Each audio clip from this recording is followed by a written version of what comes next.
سوال پیدا ہوتا ہے کہ رزق تو متعین ہے، وہ متعین کہاں ہے؟ لوح محفوظ میں اللہ نے کہا کہ کتاب مبین میں کلیئر رجسٹر میں ہر چیز ہم نے لکھ دی ہے۔ اللہ کہتے ہیں کہ کوئی بھی مخلوق اس دنیا پر نہیں چلتی، لیکن ایک کہ اس کا رزق اللہ نے لکھا ہوا ہے۔ کہاں؟ کتاب مبین کلیئر رجسٹر میں۔ وہ کیا ہے؟ لوح محفوظ میں۔ لوح محفوظ کیا ہے؟ میکرو لیول کی تقدیر۔ مائکرو اور میکرو کو سمجھ لیں۔ میکرو لیول کی تقدیر یعنی اللہ کا کامل علم۔ لوح محفوظ کیا؟ اللہ کا کامل علم ہے۔ اللہ نے پین کو بنایا سب سے پہلے، اور پین نے کہا کہ اللہ نے کہا لکھ دو۔ پین نے کہا کیا لکھوں میرے رب؟ اللہ نے کہا جو کچھ ہونے والا ہے اے ٹو زی، جب سے بگننگ ہے، بگننگ ٹل اینڈ لکھ دو۔ پین نے اللہ کے نالج کے بیسس پہ لکھ دیا۔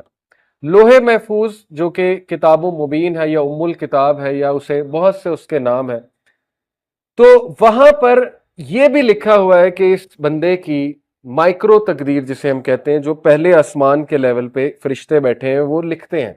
اللہ کے نبی صلی اللہ علیہ وسلم نے ان کو لکھتے سنا، کہا کہ جب میں جا رہا تھا معراج پہ تو مجھے پینز کی آوازیں آ رہی تھی، وہ لکھ رہے ہیں، وہ ہر وقت بیزی ہیں۔ ان کو انسٹرکشن 7ویں آسمان سے آتی ہیں، یہ لکھ دو، اب یہ لکھ دو۔ لیلۃ القدر کی رات جو ہے ان کو بتایا جاتا ہے یہ چیز چینج کرو، یہ ایڈیٹنگ کرو، یہ بندہ یہ دعا کر رہا ہے، نیک عمل کر رہا ہے، ڈیلی بھی وہ بیزی ہیں، ڈیلی ڈکری بھی ہوتی ہے، ہمارے اعمال پہ ڈیپینڈنٹ ہے۔ مثال کے طور پہ ہمیں آج ایک چیز ملنی تھی، ہمارے کسی گناہ کی وجہ سے رک جاتی ہے، اس کو کہتے ہیں تقدیر، اس کو کہتے ہیں کہ وہ چیز آپ کو گناہ کی وجہ سے نہیں ملی۔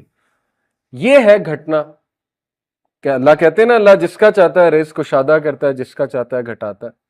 اصل میں کہاں گھٹ رہی ہوتی ہے یہ چیز؟ ڈیلی ڈکری میں، ایئرلی ڈکری میں بھی ایک سال کے اگلے میٹرز میں ہو سکتا ہے آپ کو کوئی چیز ملنی ہو، لیکن آپ کے کسی گناہ کی وجہ سے، آپ کے کسی چیز کی وجہ سے وہ چیز رک گئی، لیکن لوح محفوظ میں لکھا ہوا ہے کہ یہ چیز آپ کو ملنی۔ اس کی ٹائمنگ کیا ہے؟ یہ ڈیلی ڈکری، ایئرلی ڈکری فرشتوں کو بتایا جاتا ہے، پلس مائنس ہوتا رہتا ہے۔ آئی ہوپ کہ یہ ایک بڑا ٹیکنیکل اور بڑا کمپلیکس کانسیپٹ ہے، آئی ہوپ کہ آپ کو اس مثال سے سمجھ آ گیا ہوگا۔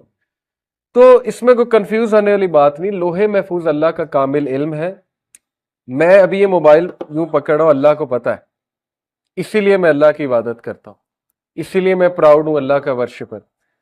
دیکھیں آج میں آپ کو کہوں کہ ایک ایسی ہستی ہے جس کو آپ کا سب پتہ ہے، اے ٹو زی، آپ کا جو آپ نے کرنا ہے، ابھی آپ نے یہاں سے چل کے آ جانا ہے، وہ بھی اس کو پتہ ہے۔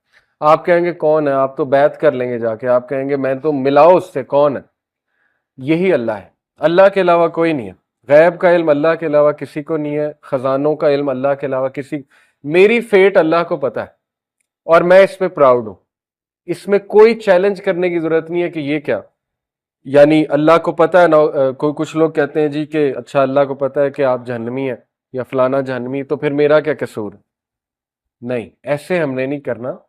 اللہ کو پتہ ہے، یہ اللہ کا علم ہے، اور وہ ہمارا رب ہے، اور اسی لیے وہ رب ہے، اسی لیے اللہ سبحانہ و تعالیٰ اومنی پوٹنٹ ہے، اسی لیے وہ سب سے زیادہ پاورفل ہے، العزیز ہے، الحکیم ہے، وہ خدا ہے، وہ رب ہے، وہ گاڈ ہے، اللہ ہے وہ اللہ، اور اللہ جیسا کوئی نہیں ہو سکتا۔ اس لیے بی پراؤڈ کہ آپ اس رب کی عبادت کرتے ہیں جس کو سب پتہ ہے۔ اس لیے ہم اس سے رہنمائی طلب کرتے ہیں کہ اللہ آپ کو پتہ ہے میں نے کل کیا کرنا ہے، مجھے نہیں پتا، لہٰذا میرا کل بھی اچھا کر دیں۔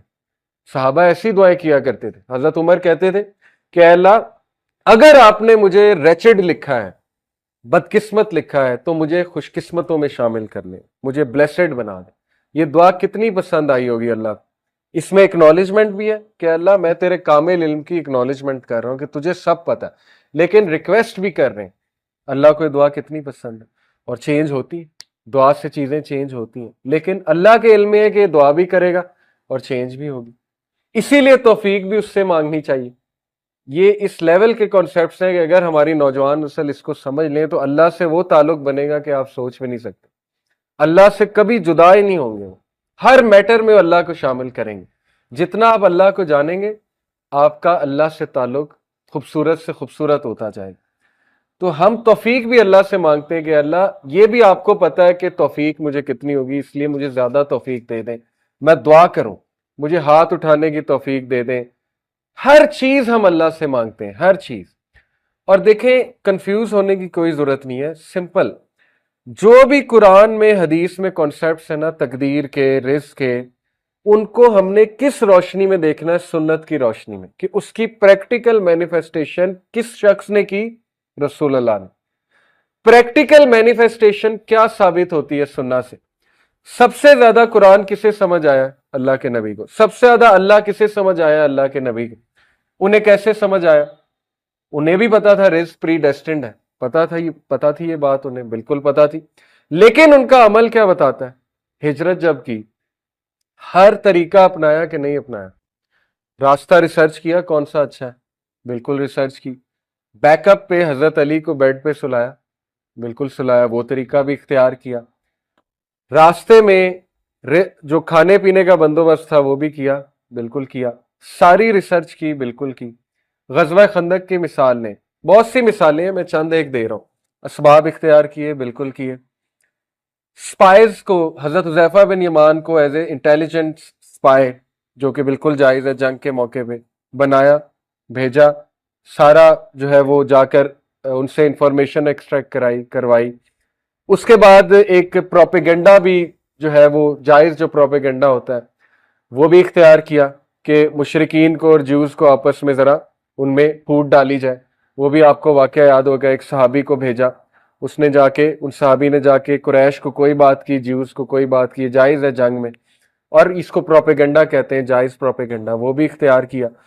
دعائیں بھی کی رو رو کے، بہت دعائیں کی، ڈیلی جاگ کے دعائیں کرتے تھے۔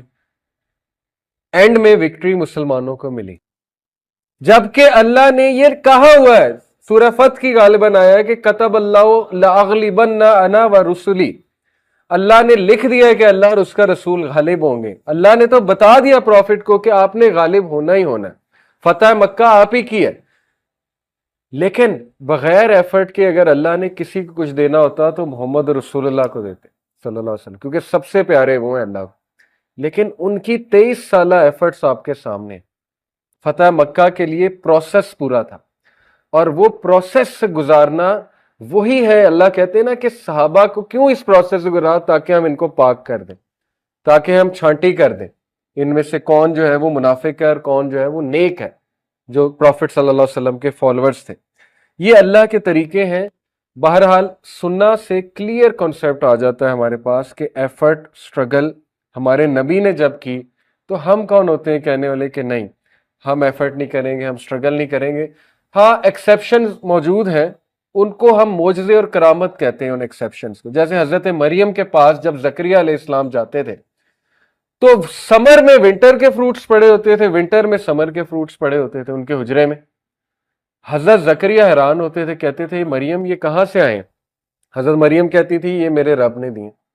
وہ کرامت ہے، غیر انبیاء پہ کرامت ہو سکتی ہے، لیکن یہ کہ اس چیز کو کوئی استعمال کر کے اب کلیم کرنے لگ جائے کہ میرے پاس وہ طریقہ ہے کہ جائے نماز پہ بیٹھو نیچے سے پیسے نکلیں گے، ایسی بہت سی باتیں سننے کو ملتی، وہ امپریکٹیکل باتیں، اور سنت غیر سنت، مطلب سنت سے ثابت نہیں یہ چیزیں، آپ کیسے کلیم کر رہے ہیں یہ چیزیں؟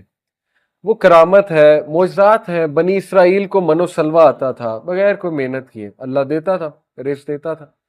پھر وہ حدیث پہ آپ غور کریں، اللہ کے نبی صلی اللہ علیہ وسلم نے فرمایا، یہ حدیث میں ذرا ایگزیکٹ آپ کو کوٹ کر دوں کیونکہ اس میں ایک بہت زبردست کانسیپٹ ہے۔ اللہ کے نبی صلی اللہ علیہ وسلم نے فرمایا، ترمذی، ابن ماجہ، احمد، مسند احمد کی حدیث ہے، صحیح حدیث ہے، if you were to put your trust in Allah as you should, you would be given provision like the birds۔ اگر تم اللہ پہ توکل کرو جیسے توکل کرنے کا حق ہے تو اللہ ایسے ہی رزق دے گا جیسے چڑیوں کو دیتا ہے۔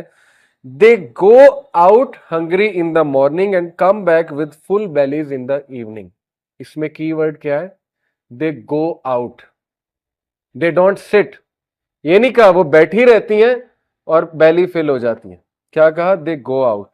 یہ کی ورڈ ہے، going out۔ ہاتھ پیر ہلانا آپ کا کام ہے، رزق آپ کو تلاش کر لے گا، وہ آپ کو ڈھونڈ رہا ہے، وہ کیا پتہ نہیں کہاں ہاتھ پیر ہلا کے ملنا ہے، یہ اللہ نے جو ہے وہ آپ پہ چھوڑا ہے، ہاتھ پیر ہلاؤ۔ اس حدیث سے بہت کلیئر جو ہے وہ کانسیپٹ آ جاتا ہے۔